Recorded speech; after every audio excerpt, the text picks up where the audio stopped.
Welcome to McPlum, simple solutions served daily. You start by confirming you have Python 3, 11 or newer, and pip. This avoids version drift. Create a virtual environment for each project so dependencies stay isolated, and install development tools. Begin coding immediately. Write small scripts that exercise types, loops, conditionals, and functions to build muscle memory. Once done, use the REPL and black formatting to iterate quickly. Make sure to commit initial code to a Git repo so you track progress and regressions.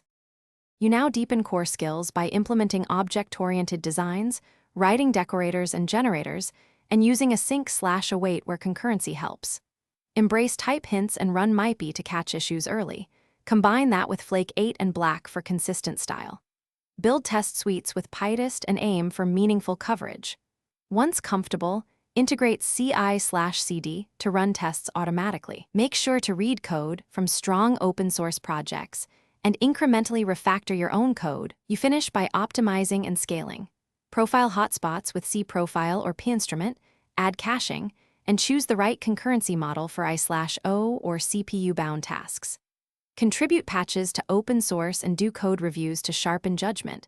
Mentoring consolidates knowledge. When things go wrong, create a minimal reproducible example, run bisect or revert commits to isolate the fault, and write a clear bug report. Make sure to keep documentation and change logs so regressions are easier to resolve.